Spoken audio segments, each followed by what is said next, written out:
So, traditional Jewish, Christian, and Muslim. To understand. Atheist and agnostic as well as many types. Hi, I'm Preston. And I'm Katie. And welcome to the Holy Watermelon Podcast. That's the music playing.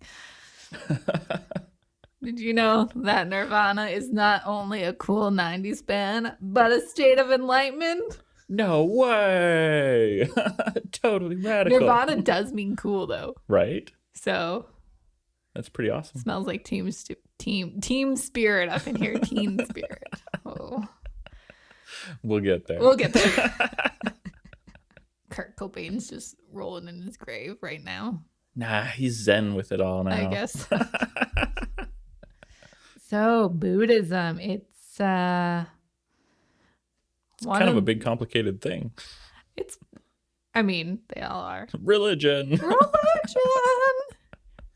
Also, preview. I think 4 episodes from now, we're going to have a topic that has no answer again. So that's fun. Right. I'm looking forward to doing those again. But some people don't even think Buddhism is a religion, Preston. And what do you say to those people? I say you haven't thought hard enough about it.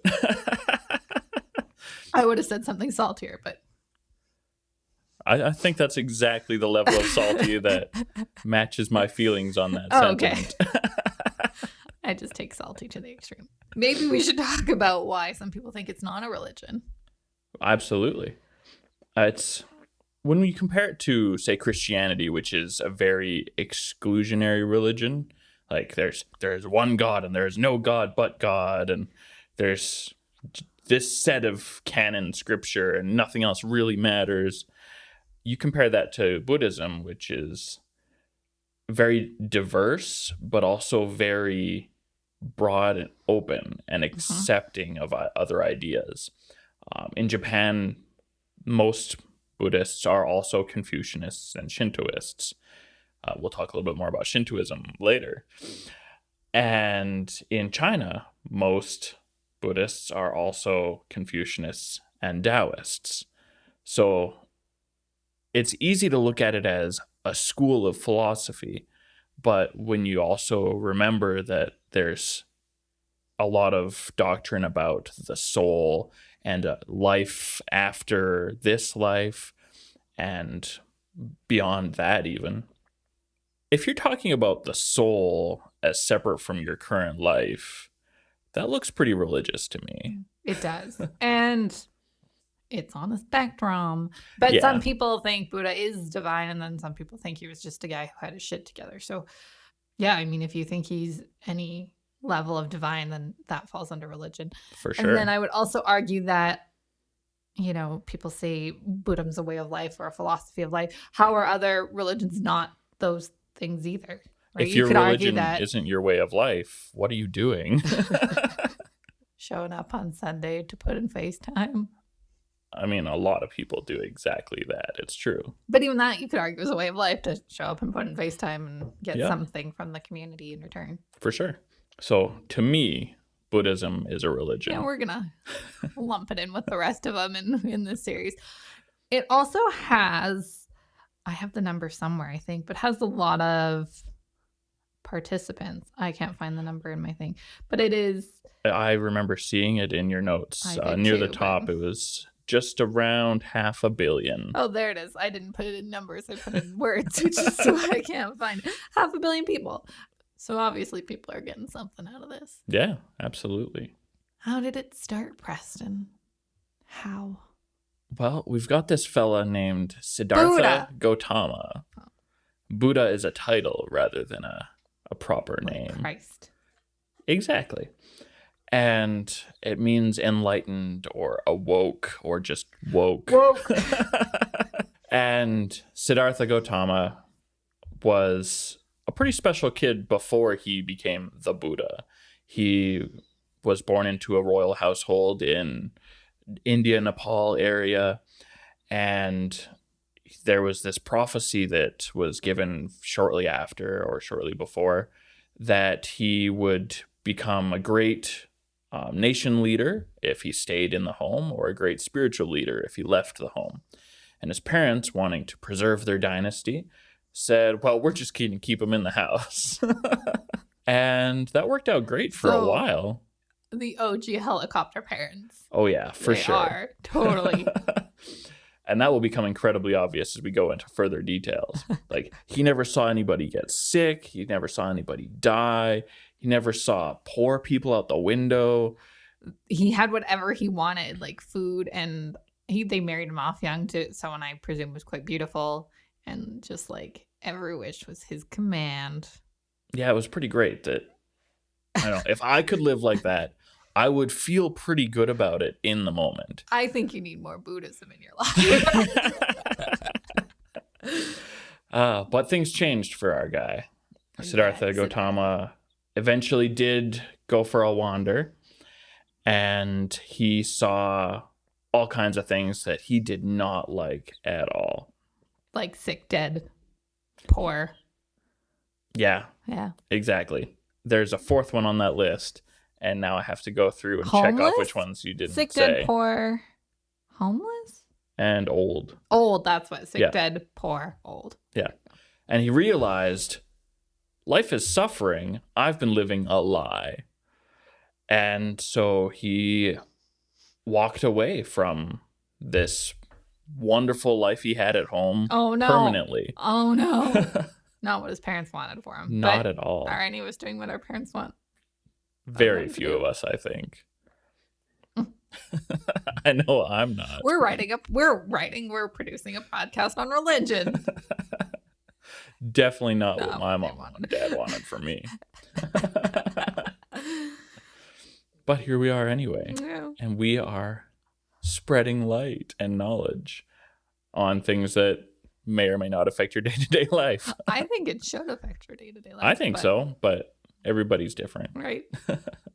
So he went on this spiritual quest. He lived with the ascetics, poor, meditating. What happened? Well, now I'm just thinking of vinegar. I've never heard anybody say ascetic before. Is that not how it's said? I've always heard it ascetic, but I can't say for sure that everyone else I've talked to said it right either. Literally every episode it comes down to like, are we pronouncing this right? We've only read it in books. Yeah, that has happened kind of a bit. We haven't even started talking about the Tipitaka yet, so that'll be another. Right. When we get to that, everyone can listen to us butcher words. Yeah. Really good. Tell us what happened when he... So, being inspired by a random homeless person, he decided... Just the phrasing of that person. Right? Random homeless guy. He went on a spiritual quest. Mm-hmm. He wanted to escape suffering, and knowing that life is suffering, he went about trying to figure out how that is and why that's the case. And he became woke. He was awakened under the famous Bodhi Fig Tree, which it's not super clear, but I'm fairly confident that Bodhi Fig Tree was named after the Bodhisattva, the Buddha. And that's still in India today. The same tree isn't still there. But there is a giant ass. There is a huge Bodhi Fig Tree. Super old. It's got to be old.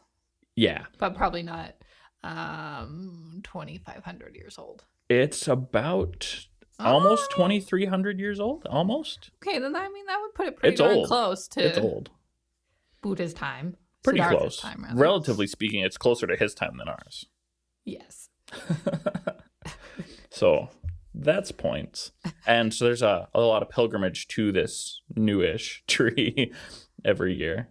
And he meditated there for 49 days. Yeah, which is more than a week longer than Jesus' 40-day fast.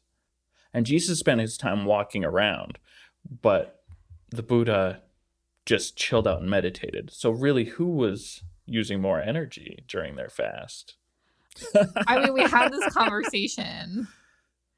Did Jesus get to sleep? He just didn't get to eat. He just didn't get to eat or drink. Okay, so I mean, I feel worse for the Buddha then. I think that he got himself some new robes after that 49 days. Ugh. I think he would need to. Yeah. I mean, if he didn't eat or drink during this meditation, You cannot go that long. he wouldn't produce anything new to sit in after this third day, right? But he'd still be sitting in it for that whole time unless he meditated completely in the nude, which some people do, but I don't think that's part of this story. I mean, he must have, I don't know. I was going to say, was he taking breaks? He must have had a pee break. But then is that how you reach enlightenment? I don't know. Anyway, I don't recommend to you to meditate for 49 days straight. We have people on record having tried it in the last few years, and not one of them has achieved anything other than severe disgusting deaths. Oh, okay. Buddha, Siddhartha, on the other hand, discovered the middle path. That was after 49 days. He came up with this idea, the middle path, which is somewhere between indulgence and deprivation. He was Avoid the extremes. Yeah. He was 49 days of meditation sounds extreme. I know, but Moses also spent 40 years in a desert that takes 6 days. So, right? Whoa. Time management is clearly a prerequisite to being some sort of divine prophet. Poor time management, I should say. Yeah, so he's like, this indulgent life I lived as a kid was way too much. And this way of aesthetics is also too much in a different way. So just live your life in the middle path, in moderation. Now, the Buddhist tradition was mostly oral. It started in about 500 BCE. I have a couple dates down here. Clearly, we don't know for sure. Right. And like a lot of our religious traditions we've looked at before, they are along the lines of being founded by a reformer kind of thing. Yeah. So it started about 500 BCE as an oral tradition. And then in the 1st century CE, they started writing it down. So we see this all the time. You got an influential person. Nobody thinks to write it down at the time. So hundreds of years later. I think it's more of a question of capacity. There's being able to write back in this stage of our history is not a common skill. Well, I should smart enough. Right? We just need to send time travelers further back, teach them better writing skills and better number skills. Them. Typewriters might help. Really or, I mean, since that's going to break, teach them how to use a pencil. So in the 1st century CE, they started to write it down. The book, I guess, the text is called the Tipitaka. There are 3 sections. And they are generally not considered divine, unlike that was a bad sentence, unlike in the Abrahamic or Vedic traditions, which are considered divine. There is the Vinaya Pitaka, or the Code for Monks. There is the Sutta Pitaka, the teachings of the Buddha, and the Abhidhamma Pitaka, supplementary teachings. And so this Tripitaka is just basically wisdom literature to help people understand what the universe has in store, and also a little bit of commanding ritual, like how to meditate, how to take care of things, how to be good neighbors. There's a little bit of that. You know, all the I guess the philosophies and ways of life that we were talking about earlier. And there's 84,000 teachings of the Buddha. He talked a lot if it was an oral tradition. Right. Be nice to have that many episodes out of our podcast. But I think it's at some point we'd be repeating ourselves. Bi-weekly. We couldn't do it. I know that. I'm 26. But I think we could generate that many words. We can't do it. It would take us 3,200 years. Yeah. If we have that many words, though, between so many of our episodes, maybe. I mean, I'm sure we do. Maybe. Probably. We talk a lot. So Siddhartha was not the first Buddha. No. What? No. Explain. So the role of the Buddha is to come and restore the Buddhist teachings and understanding of Buddhist cosmology to the earth. Siddhartha Gautama is the 28th Buddha on Earth. Theoretically, there's other lines of Buddhas on other planets too, if you want to get into those lines of Buddhism. And so there's always somebody new. And we've actually also received promise that there will be another Buddha after Siddhartha Gautama. We don't have his name prophesied of what he'll be called when he's born, but the title that is given to him by Siddhartha Gautama is Maitreya Buddha. Let me try that again. Maitreya Buddha. Yeah, there's D's in there. Buddha. And he's also called the Buddhai in Chan Buddhism, or Zen Buddhism, as it's often called as well. This Buddhai is the laughing, fat Buddha that everybody's reasonably familiar with seeing, as opposed to the skinny Buddha that we also frequently see. That is Siddhartha Gautama. Yeah. The chubby Buddha is yet to come. Yes. All I right. don't know how to segue into I don't know. this. So, What does Buddhism teach? well, having come kind of as an offshoot of Hinduism, there's this idea that there's a cycle of lives, the samsara. I thought you were going to say cycle of lies. I don't know why. It just sounded I mean, for some people, maybe. probably. Who knows? Yeah, anyway. If you get to keep living and you're a liar and you're a liar and you're a liar, then cycle of lies. There you go. Wow, perfect. But that's not the ideal. And I don't think that actually comes into play in the teachings of the Buddha so I would be much. discouraged, yes. And so there's this idea that wherever your station of life may be, you can hope to ascend to enlightenment, which will require learning in this life, and then achieve nirvana, escaping samsara. That's not a universal goal. The Mahayana Buddhists are more frequently inclined to stay rather than escape, which is kind of cool. We'll talk a little bit more about that later. And vocabulary shifts a little bit between Hinduism and Buddhism. Like the idea of dharma has slightly different meaning. In Hinduism, it's pretty straight up, this is your duty. Your duty is your dharma. In Buddhism, dharma is more used as just talking about the teachings of the Buddha and the interpretations of it. You know what the best part about Buddhism is? What's the best part of Buddhism? Everything, all the teachings are numbered. I love that. It just It's makes it very easy handy. for people to understand. Like we have the Four Noble Truths. Ooh. Shall I start? Go for it. Okay. Truth number 1. Dukkha? I hope I'm saying that right. It's either dukkha or dukkha. If the transliterators knew what they were doing, it's going to be one of those. Okay. So, dukkha. Life is suffering. Everyone gets old and sick and dies. Man, what a bummer. That's Good thing that's where we start. Yeah, it does get better. It gets better. Just like A Christmas Carol. It does get better. Also numbered. All right. The second noble truth is samudaya, that suffering is caused by craving. So figure out what you're craving, and maybe you can mitigate that suffering a little bit. So it's up to you to change what you want. Number 3, Nirodha. You can escape the cycle of suffering. Woohoo! That's good news. Yeah, we're turning around here. That is ultimately the gospel message of all of Buddhism, is that there is an escape to suffering. And I like that. That's almost all gospel messages, period. Usually. Anyway. The fourth is Magga. Yay! Yay! Get your red caps on. There's 2 G's. Just so Yes, Magga. And if you capitalize the whole word, I don't know what you're doing. But Magga is the pathway to accomplish this escape from suffering. And there's an elaboration on this Magga. It is the Eightfold Path. More numbers. So what is the first part of this Eightfold Path, which we should note is represented by that wagon wheel or the eight-spoked wheel. The ship's steering wheel. Yeah. We're like pumping our fist. We're trying to steer a wheel here.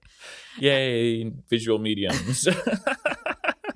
The Eightfold Path is also broken into 3 parts. So the first one is insight or wisdom. And the first point of that is the right view.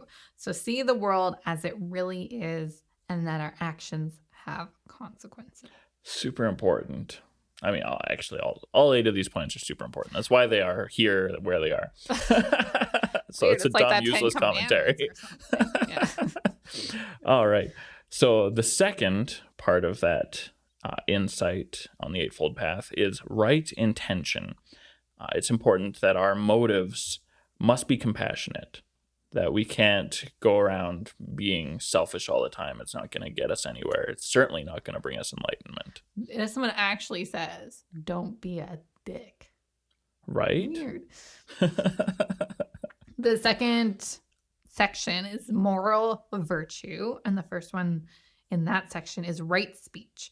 So don't lie and don't use abusive or vulgar language. So I'm not a very good Buddhist.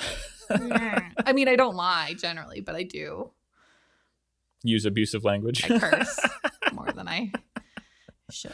I'm literally the reason we have an explicit podcast. So Right. fuck. I swore once on this podcast real good, but I was quoting somebody else. I was so excited about it. Anyway. All right. The fourth part of this Eightfold Path is right conduct. So basically, don't go around hurting people. Certainly don't go around killing people. Basically, if you're going to cause harm, you're not using right conduct. And it's also part of this that you should not be going around satisfying unnecessary appetites. So like having lots and lots of sex all day, every day, definitely frowned upon. Not that that's many people's real life, No. but David that is some people's Duchovny. proper intent. Hey? David Duchovny was a sex addict. Probably still is. I don't. Who knows? I know he did that Californication show. Oh. No, I think he's like an actual. I mean, probably. Who knows? When you're rich and handsome, you can get away with a lot of things. Right. Number 5 of the rightfold path. I'm reading the lines first. Number 5 of the eightfold path is right livelihood. Only do and possess what you must. So that's just like being a minimalist, which is, Right. you know. It's the weird thing. that attached to that idea is the idea that you shouldn't go out and work. I think that's more for the monks, but Probably. Instead, you should just beg for food. Yeah, we'll Not get money, to that. but food. We'll get to that.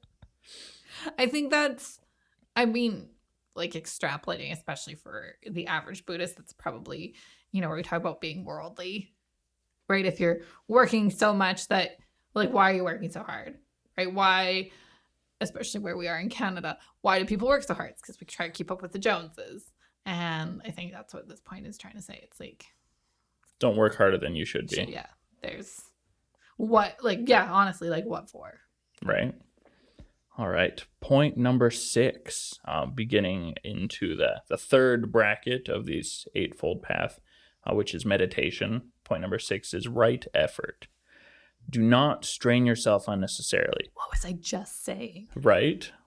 It's similar to the last point, but it's different because it's targeted towards meditation. That you need to be able to just kind of do it. Just sit down, chill out, be in the moment, be mindful. And now I'm leading into the next point, so I'm just going to let you take it. I'll just take over right now. Thank you. Just passing the baton. Number 7 is right mindfulness. Do not be absent-minded and live in the moment. Meditation is big on like calming the monkey brain that humans have, and probably more so now than ever with all the electronics and distractions that we have.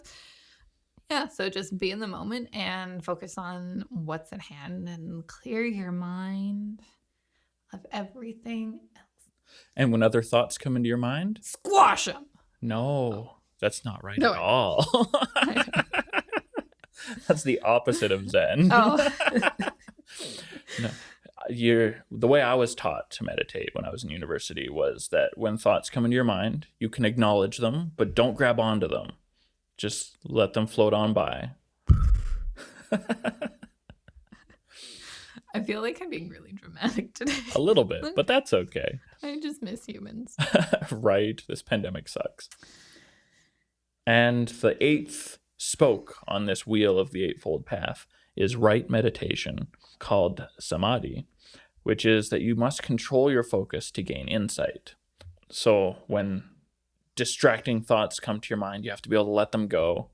There's an aspect of control to it, but you don't need to mute every thought that comes into your mind. But you need to be able to clear your mind. Acknowledge release. Acknowledge release. And eventually your mind will be clear enough that you can gain insight. There you go. That's the goal anyway. It took Buddha 49 days, so don't stress out, guys. Right. And he's the 49 guy. days straight. So don't stress out too much. Well, and that's to gain enlightenment. Insight is like one step on that ladder. Yeah. It's the baby step. So don't worry about it. There's more numbers. Yep. So there's a series of reasonably common prayers in Buddhism. The jewels, the prayers of the 3 refuges. What are they, Katie? I take refuge in my Buddha. I take refuge in my Dharma. And I take refuge, I'm sure there's a better word for this, in my religious community. Yeah, that's pretty much the deal. I was going to say namaste, but that is not Buddhist at all. I mean, it's not anti-Buddhist, No, but it's definitely part of it's not Hinduism. a strictly Buddhist sentiment. Yeah. So that's basically what they believe. Right? And those sentiments are fairly common through most religious traditions, really. Thanks for the prophet or God. Thanks for the teachings I've got. Sometimes thanks for the book. And then thanks for my religious community where I take refuge. I mean, yeah. Yeah. It's pretty sweet. Not terribly foreign. Preston, Katie. guess what? What? We have a Discord. Yeah, we do. We even got a question from one of our friends on Discord. Woohoo! I'm going to plug the Discord real quick. Do it. Join us on Discord. Do it. we have channels for all the different religions that you can have constructive debates and conversations on. We have announcements, we have suggestions, and you can post memes and questions, all sorts of great stuff. We will be posting the links on our social media because it isn't a discoverable server yet. Well, it's brand new and we need 7,000 members. We need you guys to join, but it's a great place to ask questions for upcoming episodes, just like this next one, which was, what is the difference between Mahayana and Theravada Buddhism? Preston. All right. It's not a simple answer. But we're going to simplify it. We're going to do our best. Right. There's so much to it, and I know that some of you will probably just look this up on Wikipedia, and you'll get a far more thorough and detailed set of answers. But basically, Theravada Buddhism is the school of the elders. It's the oldest continuing, still present tradition of Buddhism, and it's more orthodox. It's more strictly organized, I guess. They believe the Buddha was human, and it's very meditation focused. A lot of the tradition it shows a clearer connection to the Hinduism that Buddhism was born out of, that the goal is pretty universally that you should escape this cycle of lives. In contrast to that, Mahayana Buddhism is also incredibly diverse, more diverse than Theravada Buddhism is. There's loads of subdivisions in here. But by and large, it is under an umbrella, I guess, that is called the Great Vehicle, meaning the great vehicle that will take you to awakening. However, there's a very strong tradition present in Mahayana Buddhism of not escaping the cycle of samsara, that it is a lot more acceptable to intend to come back for more lives when you could have escaped, so that you can show compassion to those who are stuck here, who can't escape yet. And I'm sure there's other motivations, but that's kind of the number one motivation that's taught for you that could practice. reach nirvana. It's a great goal, but for Mahayana Buddhists, it's a lot more common to put that off for a little while to help out the people who are still here until theoretically there's enough other people who can take over your job. Mentors, yeah. And then you can go ahead and disappear. Which I mentioned before, I'm going to talk about it more later. I'm still going to talk about it more later. You're just keeping us on the edge of our seat. Right. What are you going to talk about? You'll see when I bring it up again later. I've seen the show notes. So I did a whole bunch of research on Buddhist monks. All right. What'd you learn? Lots, which they are, I mean, they're the visible Buddhists. Your average Buddhist is probably your neighbor that's a Buddhist. You probably have no idea, but we all have this image of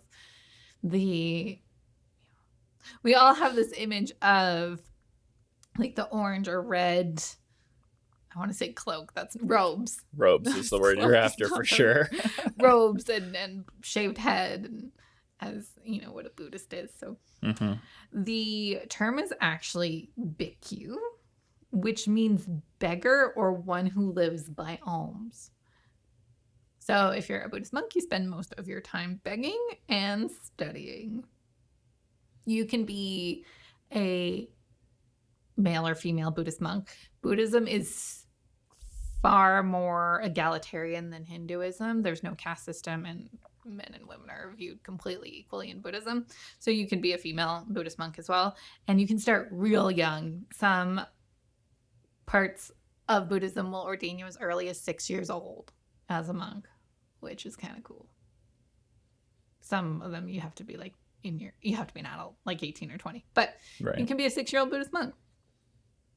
That's pretty cool. Yeah, I mean, depending on where you are in the world, you may see Buddhist monks begging. I know in Vancouver, Canada, this is more common. They have a higher Asian population than almost anywhere in Canada.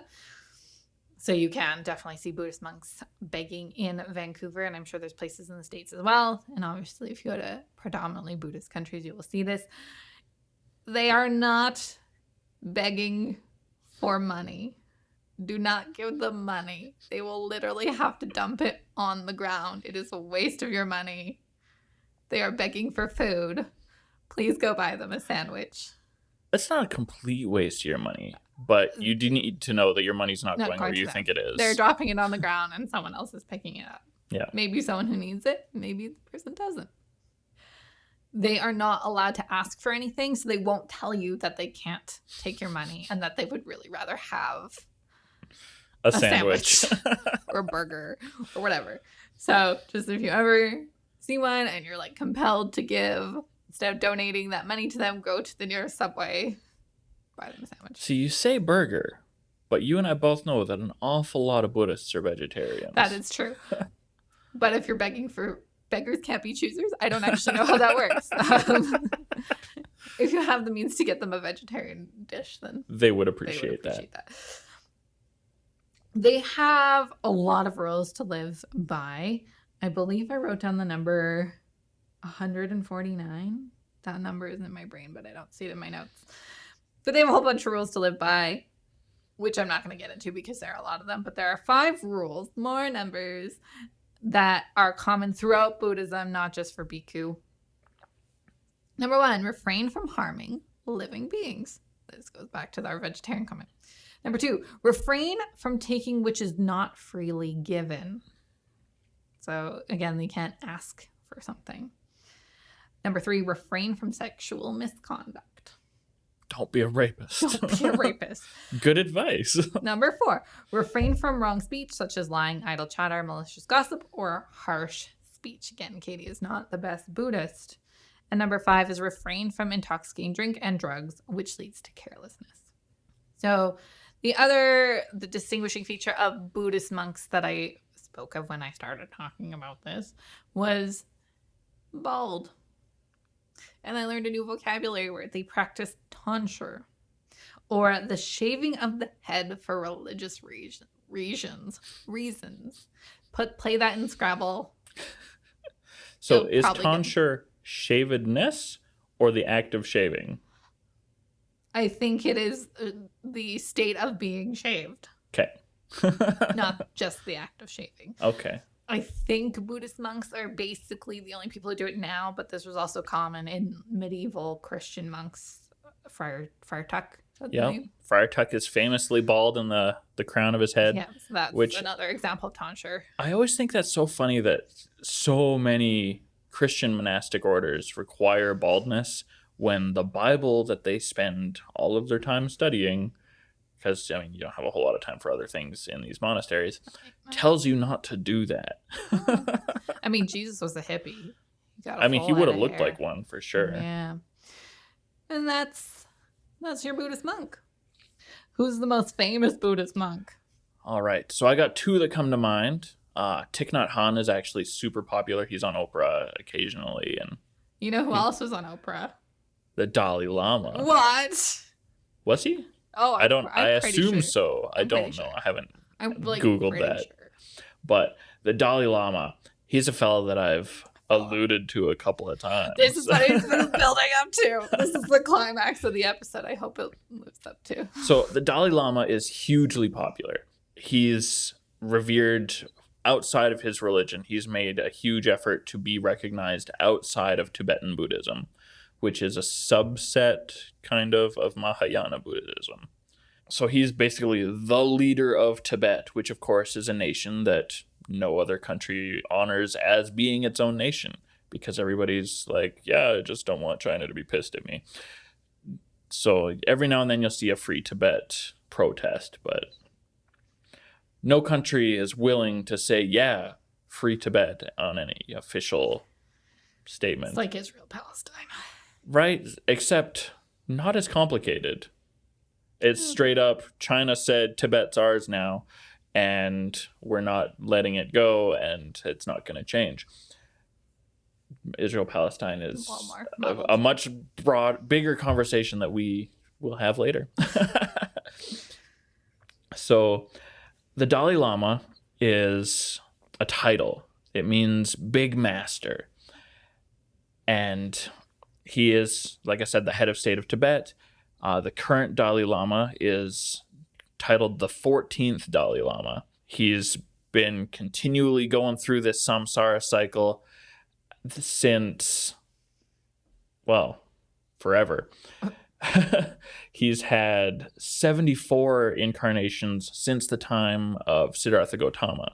Only the last 14 has he actually borne the title Dalai Lama. This office was created in 1391 CE as the head of state of Tibet. And so he's been wearing this mantle forever. He's taken it beyond its older scope to be more ecumenical. He is seen as a leader of people who don't necessarily subscribe to Tibetan Buddhism in particular, or Buddhism at all broadly. He's just respected as a wise religious leader. It's like Protestants who think it's perfectly reasonable to listen to the Pope.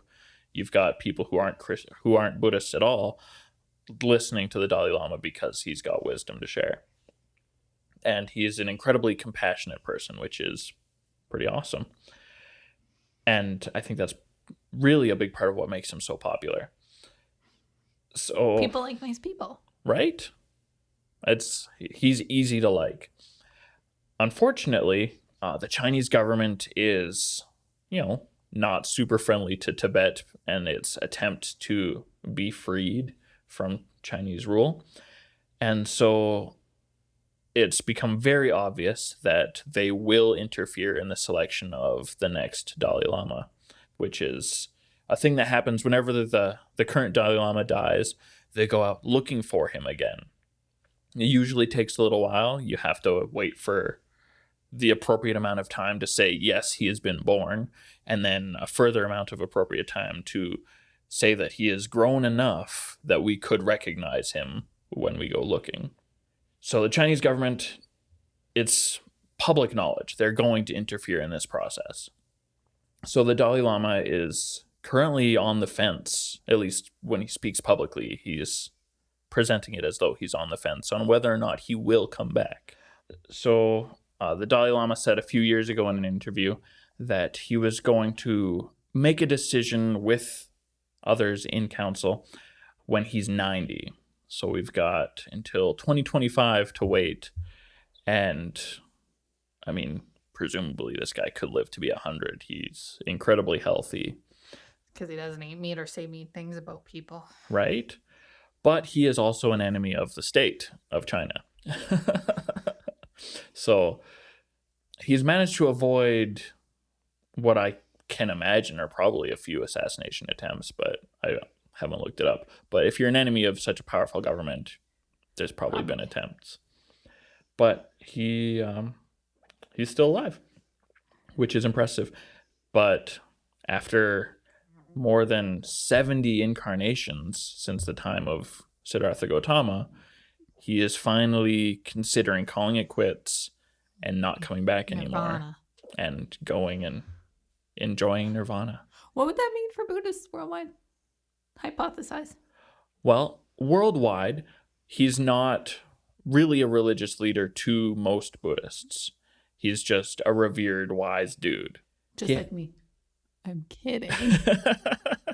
He has no ecclesiastical authority over most Buddhists, so broadly, it would have no real impact. But for Tibet, that would require a reorganization of their government structure. Well, I guess it'd be like if the Pope was like, I don't want to be Pope anymore. Like we had happen. Well, not even that, but like there shouldn't be a Pope anymore. Yeah. That'd be bigger. Yeah. Having the Pope say no more popes, I mean, that would be along the lines of everybody's reaction in the theater when Luke said no more Jedi. Everyone's like, what the hell? Disney, stop it. Seagulls, stop it now.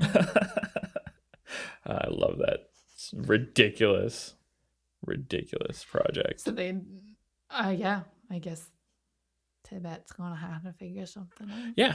And they'll figure it out, and it's all up to them, and I'm sure it'll be fine. I don't think it'll mean a whole lot religiously for Tibetan Buddhists, but it might mean something for them as their own organization state-wise. Yeah. But honestly, not enough that would impact the rest of the world either. But the whole world loves the Dalai Lama, so I mean, his passing just as its own thing would be a huge worldwide recognized event. So our last points are just a nice summary of what Buddhism looks like in North America. So in Canada, and as far as I can tell, the United States isn't really a whole lot different from Canada in this respect. Buddhism was brought here by immigrants mostly. But during that counterculture movement of the 60s and 70s, an awful lot of white Christians who were tired of their parents, tired of the religious flavor of the government, and tired of their overbearing pastors and priests and whatnot, decided, I can do this my own way, which, of course, if you ever watch a teenager rebel, always means look at the next thing and not actually do it your own way. Well, and I'm gonna jump in here. Go for it. Like I love the numbers and that the points are really easy, and all 8 points of the Eightfold Path make sense when not all 10 of the 10 Commandments make sense. Right. Just saying. It's pretty solid. It's a very agreeable chosen religion, and so this counterculture movement happened. We talked about it with Hinduism, that white folks adopted a lot of Hinduist practices and ideas and then ended up carrying them into their Christianity. There's a lot less of that in Buddhism, but it is also happening. I think it's probably because Buddhism is a nice complement. You know what I mean? It can live complementary to whatever your religious practice is, whereas that doesn't happen quite as much. Hinduism will absorb your religious practice, whereas Buddhism will lie next to it nicely. Yeah, that's a pretty good way of looking at it.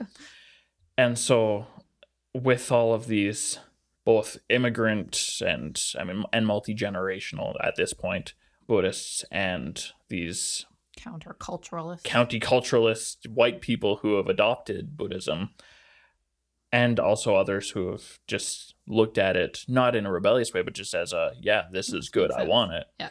There's a lot of people who are Buddhist without belonging to any particular group. A lot that are happy to visit monasteries and temples without ever associating with them on any permanent basis. Yeah, this is where that like way of life argument comes in. And people go, well, I just, I don't eat meat and I am nice to everyone. So therefore I'm a Buddhist. Yeah. It's a way of life as opposed to some sort of worshipfulness. But I still agree with our original assessment. Yeah, I think... I suspect that an influence on the statement that Buddhism isn't a religion is those people who say, I'm spiritual but not religious. Yeah, actually, that's perfect. And I do the Buddhist thing. Yeah. I think that's definitely a part of that evaluation. Yeah. And so there's, like I mentioned before, it's not absolutist. There is no us versus them that's part of the deepest Buddhist feelings. Yeah. Like there is in Christianity and Islam and Judaism, and less Judaism than Christianity and Islam, see the world in this constant conflict of good versus evil. Yeah, in Buddhism, it's just like, life sucks. The world is a big ball of suffering. Try and get off. Get me off this rock. Right? And that's, from an outsider perspective, that is a very appealing perspective. Any final thoughts, summary that we missed, points to be made? I think that, like we've talked about how religion is a spectrum, that within Christianity, within Judaism, within Islam, you've got this spectrum, and like any person can fall anywhere in that spectrum. That's more true of Buddhism. I was going to say think. Spectrum feels more natural in Buddhism. It does. Whereas, and we're going to talk about this in more detail in next episode, but especially in the Abrahamic traditions, you get this no true Scotsman fallacy. Whereas in Buddhism, it just like feels natural that you fall wherever you want to fall, and nobody's going to go, well, you're not a Buddhist. Yeah. In Buddhist, it's, you're a Buddhist. You just happen to be walking a different path than me. Your middle path. And I guess that's where the middle path is a nice, and I think a refreshing belief. Is that the word I want? Doctrine. Is because your middle path can look different to someone else's middle path. Well, it's not a narrow path. No. It's a rather broad path. You have a lot of latitude in your practice in Buddhism. More so than you would see in the other religions that we've talked about, except Hinduism, I guess, is also pretty broad allowance for your path as well. But not quite so much as Buddhism. Like there's the idea that you should stay close to the middle, but it's a wide path. And as long as you're not jumping off either side, you're going to be fine. I think, I am reminded of us house shopping, actually. And that, we live in a single family home. It's 3-bedroom, 2-bath, and it's just me and my husband.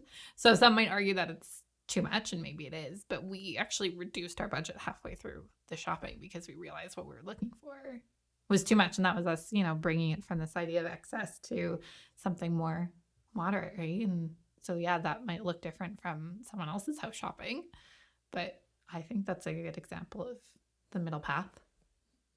Yeah. I don't know. Maybe that's dumb. Maybe I'm making it about me. As weird as it sounds, religion is always about you. I'm excited for episode. What will it be? This is 11. Episode 14. I can be honest, I never even think about numbers about these anymore. I do because I'm the one who has to number them. When I go through to listen to our episode thing, I just look for the biggest number and then I listen to that and make sure everything's okay.